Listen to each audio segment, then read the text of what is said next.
I am a cat. As yet, I have no name. I have no idea where I was born.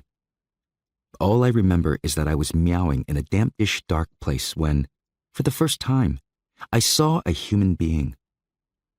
This human being, I heard afterwards, was a member of the most ferocious human species, a shosei, one of those students who, in return for board and lodging, perform small chores about the house. I hear that, on occasion, this species catches, boils, and eats us. However, as at that time I lacked all knowledge of such creatures, I did not feel particularly frightened. I simply felt myself floating in the air as I was lifted up lightly on his palm. When I accustomed myself to that position, I looked at his face. This must have been the very first time that I ever set eyes on a human being. The impression of oddity, which I then received, still remains today. First of all, the face that should be decorated with hair is as bald as a kettle. Since that day, I have met many a cat, but never have I come across such deformity.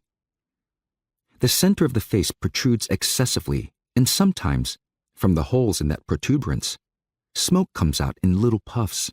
I was originally somewhat troubled by such exhalations, for they made me choke.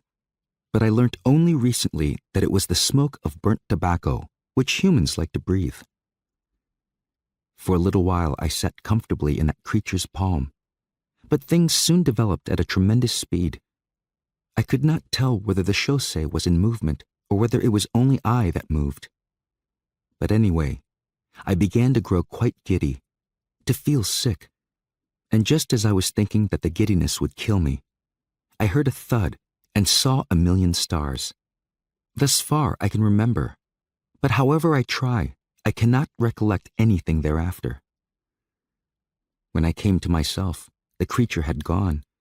I had at one time had a basket full of brothers, but now not one could be seen. Even my precious mother had disappeared. Moreover, I now found myself in a painfully bright place, most unlike that nook where once I'd sheltered. It was in fact so bright that I could hardly keep my eyes open. Sure that there was something wrong, I began to crawl about, which proved painful. I had been snatched away from softest straw, only to be pitched with violence into a prickly clump of bamboo grass. After a struggle, I managed to scramble clear of the clump and emerged to find a wide pond stretching beyond it. I sat at the edge of the pond and wondered what to do. No helpful thought occurred. After a while it struck me that, if I cried, perhaps the shosei might come back to fetch me. I tried some feeble mewing, but no one came. Soon a light wind blew across the pond, and it began to grow dark. I felt extremely hungry. I wanted to cry, but I was too weak to do so. There was nothing to be done.